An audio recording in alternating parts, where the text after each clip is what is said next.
to Real Estate Agents That Rock, our interview series where we interview agents that rock. And today we have Andrew Daniel. Welcome to the show. Hey, how you going, Lisa? Good, thank you. And you rock in more than one way, don't you? I gotta have a bit of fun. I love my know. guitars; they're awesome. I know. We see you online. It's awesome. Personality plus. Yeah, Okay, absolutely. So tell us about yourself. Whereabouts are you based? Based in Keilor, Victoria, and it's western suburb, but it's got a bunch of different things going on. Okay, what are the demographics of the area? Demographics, it's quite interesting because we've got prices, homes that range from $500,000 through to $5 million, and it's quite an eclectic mix in that way that you're not only elite, but you're everything in between. Okay, great. And so do you work independently or do you have assistants? I have a sales team that work with me. I have an assistant, but I can sort of consider them their own individual agency. So I treat them like we're all individual agents within my team. Great. And so what's been your best year ever? How many listings and sales? Yeah, my best year ever was 2008. You know what? I couldn't tell you the exact figures. I remember one particular month where I was running the best week Saturday that I had was 8 listings sold on one Saturday. And it ran like that for the rest of the month, but I didn't beat 8. I'm trying to get 9 over the next 12 months for one particular Saturday. So it's a fairly hefty workload getting that many options per weekend. That would have been a great day. And what do you love about your job? I love everything about the job.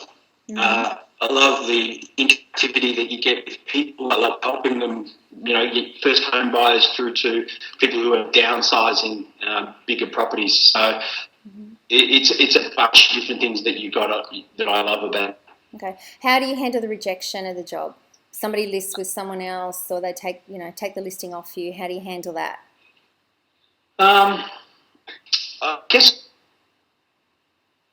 it's my issue. I guess no one likes losing. I think that's just the makeup of people, especially in a competitive sales environment, that we don't like to lose. And I think that if you don't have that element of disappointment, that you probably shouldn't be in real estate. You need to have that in you, and it's just part of you. You just got to accept it and move on.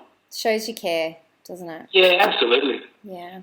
Okay, so what's the 3 things that you're doing that help you get results? What's the 3 key things to your success? I think the 3 key things that we're doing is that we're just a little bit different in that we're happy to stand out and be different and be, and that comes with good criticism and bad.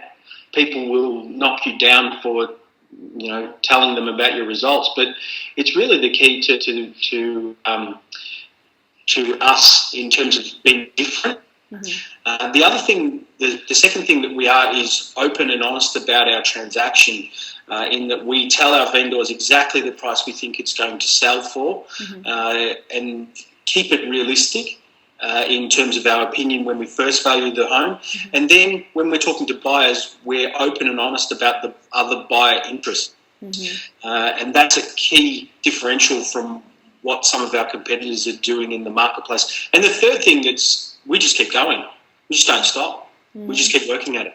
Yeah, great. I think, standing out, your marketing and all that sort of thing, I think that's a big thing. That's what I noticed about you anyway. I think that's awesome. Absolutely. Well, I'm not afraid to be myself and express that in my marketing as well. So I think that agents, when they come on board, especially young agents, think that they've got to fit into a mould, got to drive a blue BMW, wear the latest suits, whatever. Be yourself. If you play guitar, I've got guitar picks with my name on them as business cards on my desk, and I give them to everybody who comes in. That's just an extension of me. I'm not a fabricated real estate agent. Real estate is something that I do and is part of me, but I'm also other things which I express through my real estate as well. Absolutely. And what's the funniest thing that's ever happened to you in your career? Oh, so many stories, so many stories. We We're could doing write books, couldn't we? Seriously, we could write books. I could write one right on this topic. One particular day we were doing a caravan, and on this particular day, one of my colleagues knocked over an urn that was on a mantelpiece, which had some ashes in it. Oh, no. That was one particular story. It wasn't funny at the time, let me give you the tip, but looking back some 10 years later, it looks quite funny. We went to the next property and the agent started telling us about the home, which was a terrace. And we walked up to the front door, put the key in the door, and as we walked in, we got most of the way into the home with a full team of salespeople.